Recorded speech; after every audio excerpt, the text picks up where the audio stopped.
I wasn't supposed to see it. That photo wasn't meant for me. It was buried in a tagged album on Facebook, the kind of careless post people assume only mutual friends will scroll through. But there it was, glowing on my phone screen at midnight, my husband, Ethan, leaning far too close to my best friend, Melissa. The picture wasn't scandalous in the obvious sense. They weren't kissing, not even touching, but their faces told the whole story. His hand hovered near her waist, hers tilted toward his chest, and that smile. God, that secretive little smile I hadn't seen him give me in years, was aimed squarely at her. I couldn't breathe. You know how people talk about fight or flight? My body didn't either. I just froze, the phone heavy in my hand, my heart thundering so loud I was sure it would wake Ethan, who was asleep in the other room. My first thought wasn't even betrayal, it was disbelief. Melissa? Out of every woman in the world, Melissa? I met her when we were 12. She was the new girl in school with braces and badly cut bangs, and I was the one who let her sit with me at lunch. We'd shared everything since then. First boyfriends, tearful breakups, college road trips, even the bridal boutique when I picked out my wedding dress. She was my maid of honor. She held my bouquet while I promised Ethan forever. And now she was smiling at him the way I used to. I couldn't sleep. I just lay there, replaying years of friendship in my head, searching for red flags I must have ignored. There had been little things, inside jokes between Ethan and Melissa during double dates, the way she laughed too hard at his dry humor, the text he sent late at night that she'd accidentally mentioned to me. But I brushed it off because I trusted her. She wasn't just my friend. She was family. The next morning I tried to act normal. Ethan sat across from me at the kitchen table, sipping coffee, scrolling through his phone. I studied him like he was a stranger.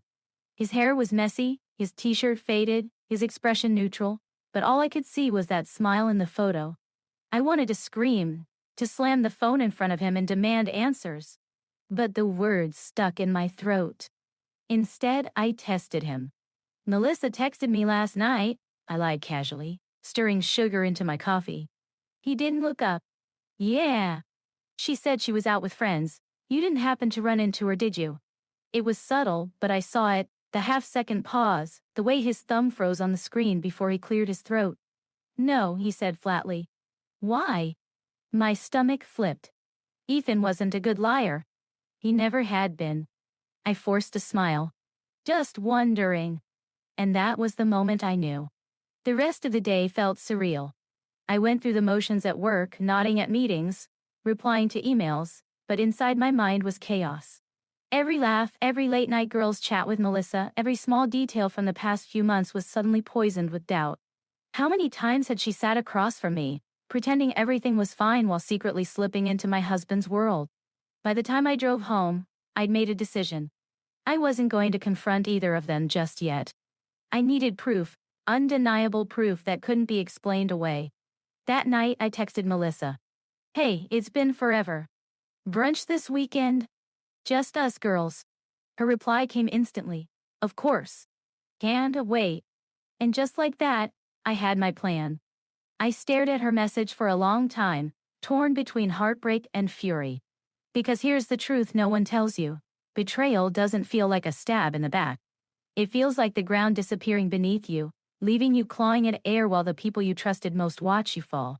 I didn't know exactly how deep their affair went. I didn't know when it started or how many lies I'd swallowed without noticing. But I knew one thing. By the end of that weekend, I was going to find out.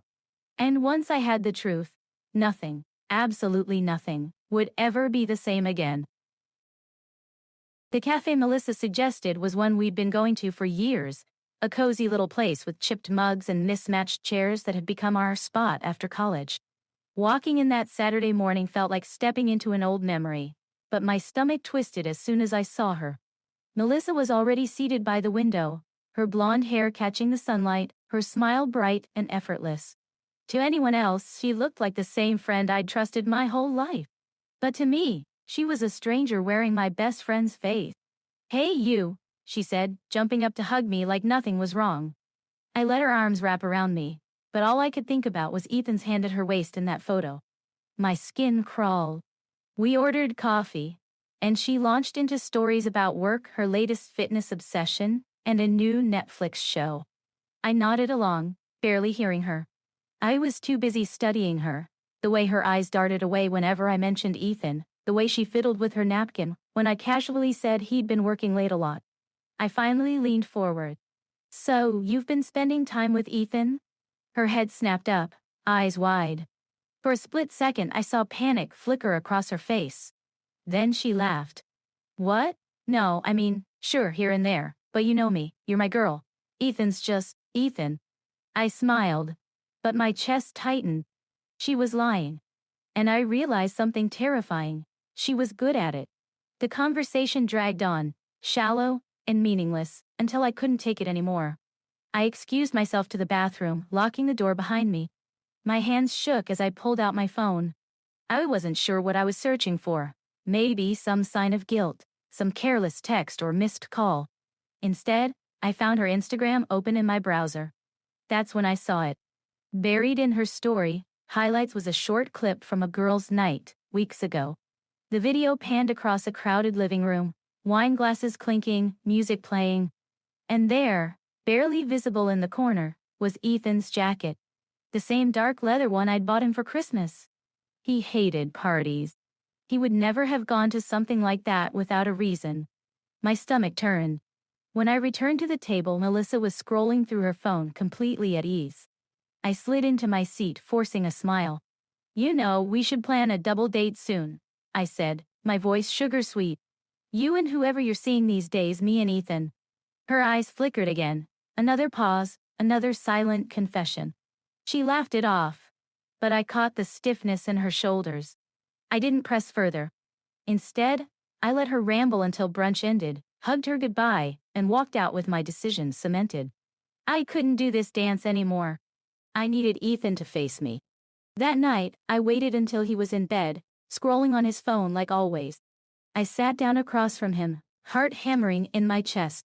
Ethan, I said softly, are you sleeping with Melissa?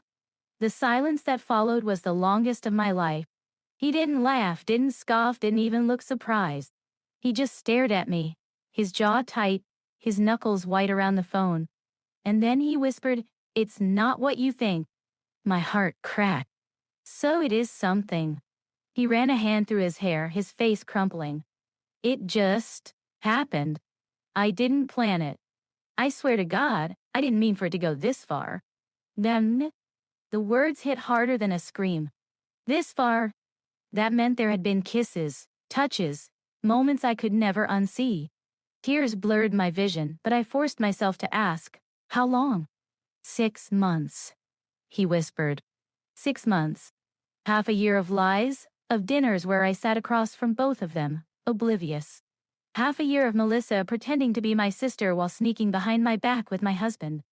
I stood up, shaking, my whole body trembling with rage. You had choices, Ethan.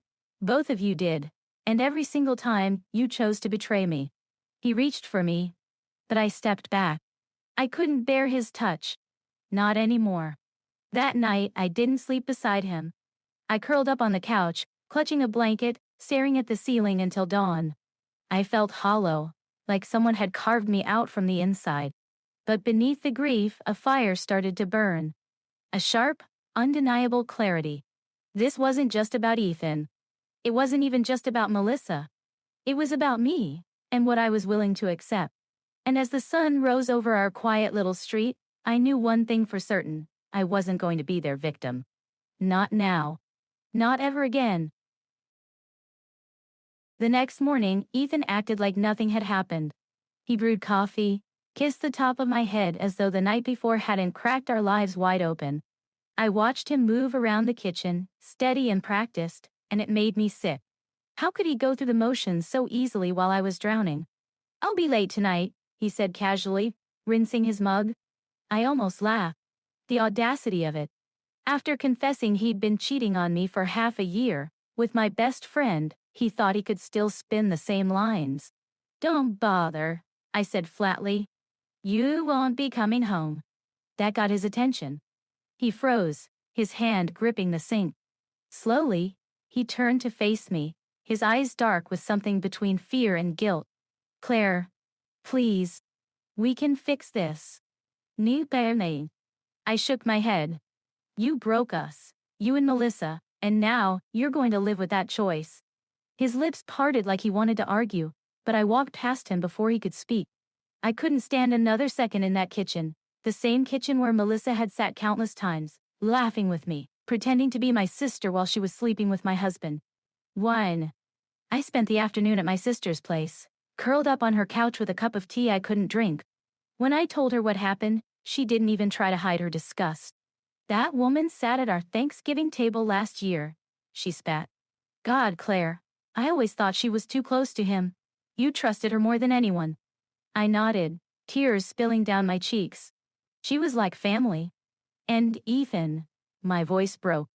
I don't even know who he is anymore. You know what you have to do, my sister said firmly.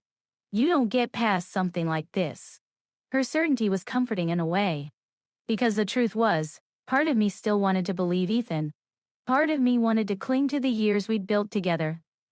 The life we'd planned. But every time I pictured him with Melissa, her perfume on his shirt, his hand on her skin, I felt something inside me die. Really? 2 days later, Melissa showed up at my door. I wasn't expecting it. When I opened it and saw her standing there clutching a tote bag like a shield, my blood ran cold. Claire, please, can we talk? Her voice cracked. I stared at her, fury bubbling under my skin. You have some nerve showing up here. She flinched but didn't back away. I never wanted to hurt you. It happened. I didn't mean for it to. That's exactly what Ethan said, I snapped. Funny how neither of you ever meant for it to happen, yet somehow you managed to sneak around behind my back for 6 months. Her eyes filled with tears. I love him. Those 3 words sliced through me. My knees nearly buckled, but anger kept me upright. You love him? Melissa, he's my husband, my vows, my life, and you. My voice cracked, shaking with rage. You were supposed to be my best friend. She reached for me, but I jerked back like her touch was poison. I was lonely, she whispered. You don't understand. You and Ethan, you had problems. He came to me. Don't you dare blame me for this. I cut her off, my voice rising.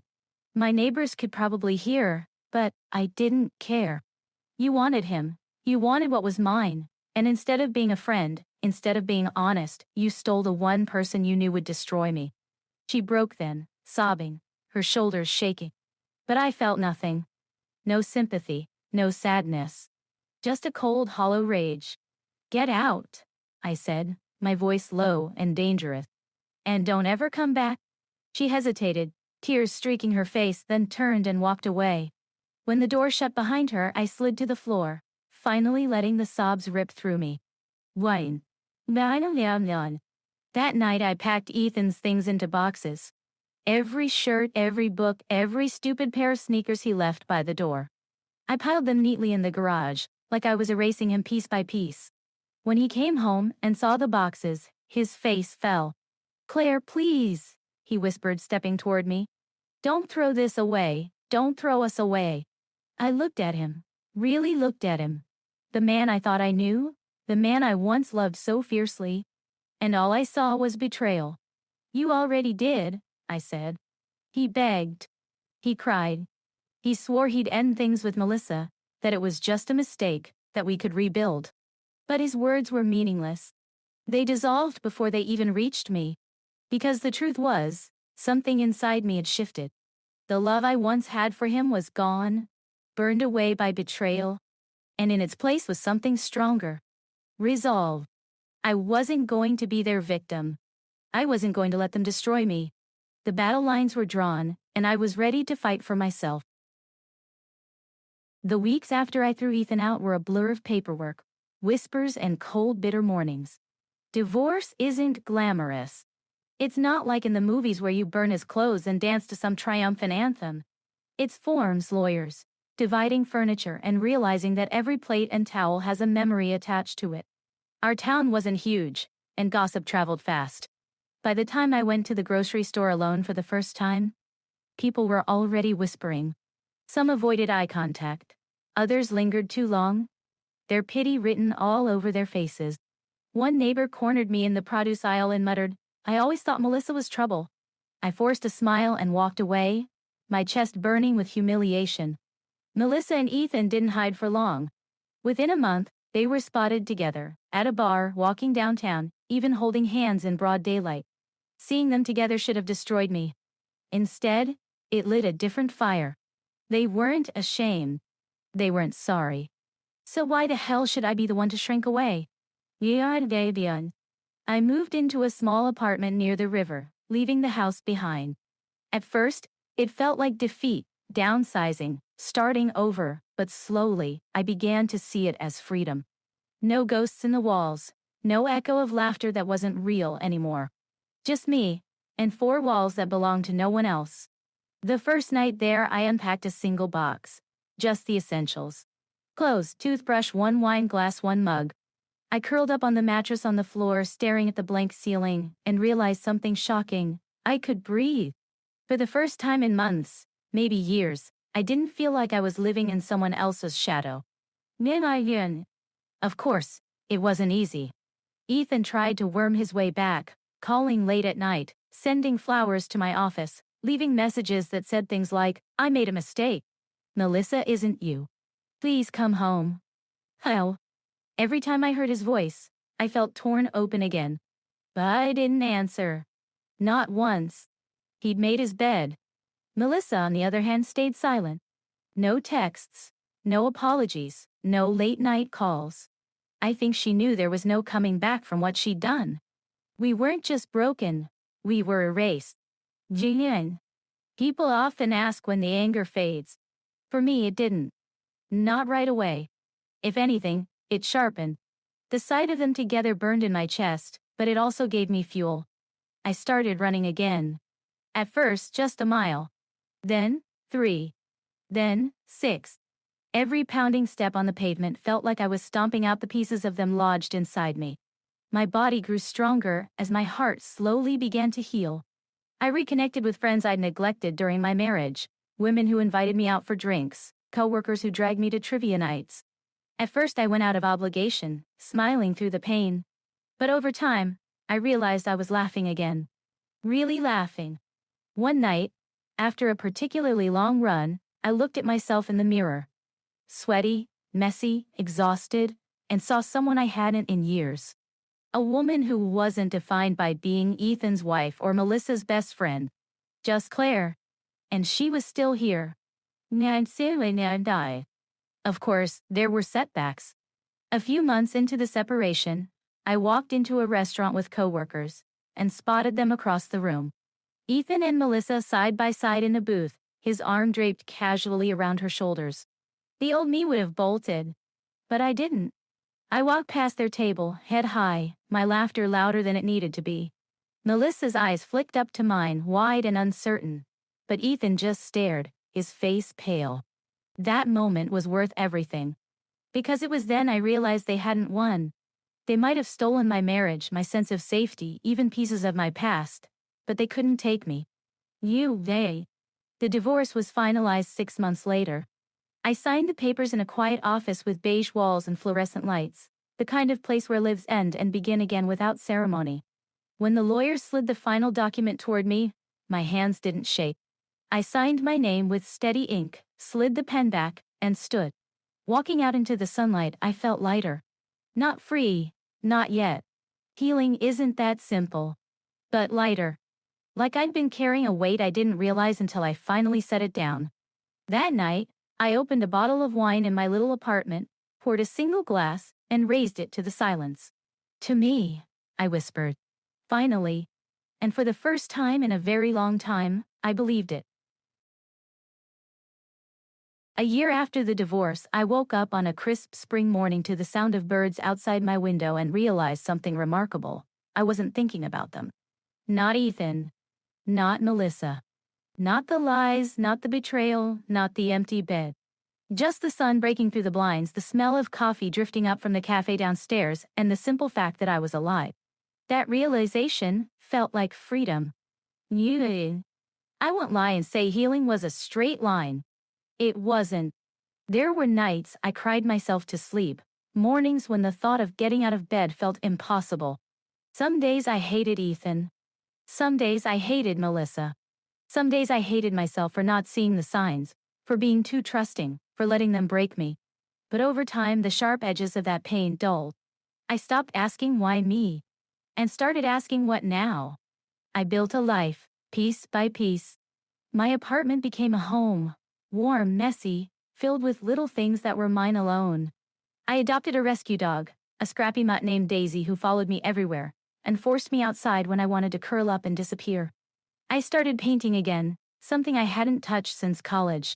Splashes of color filled my weekends, canvases leaning against every wall until the place looked more like an art studio than an apartment. And slowly, the laughter that once felt foreign became natural again. Dieu and demain. Of course, in a town this size, I couldn't avoid them forever.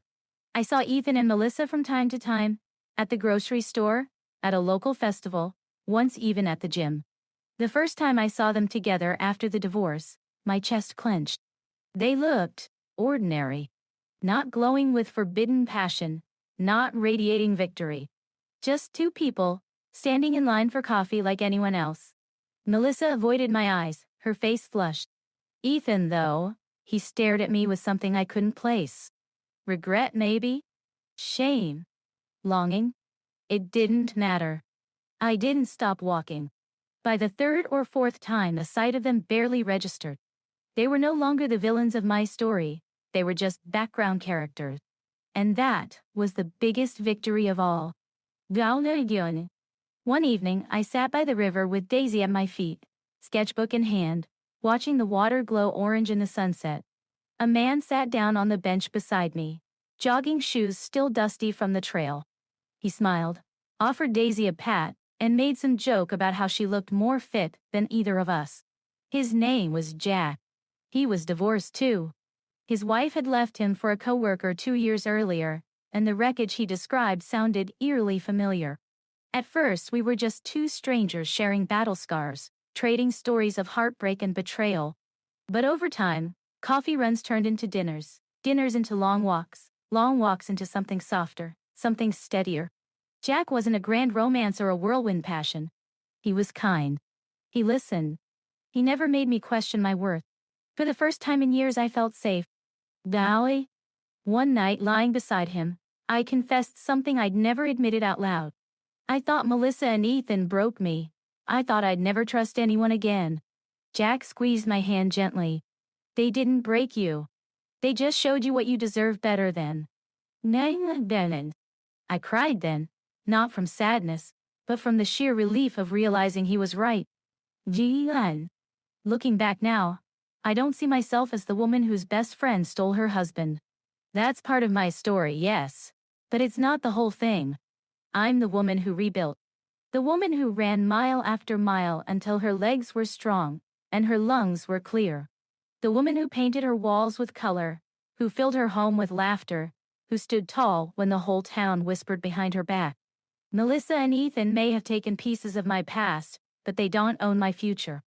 That belongs to me. And when I think of them now, rarely, fleetingly, I don't feel rage anymore. I don't even feel sadness. I just feel distance. Like looking at two ghosts from another life. Because the truth is, I didn't lose them. I lost illusions. I lost a version of myself who thought loyalty was guaranteed, who believed friendship and marriage were unshakable. And in losing that, I found something far more valuable. I found me.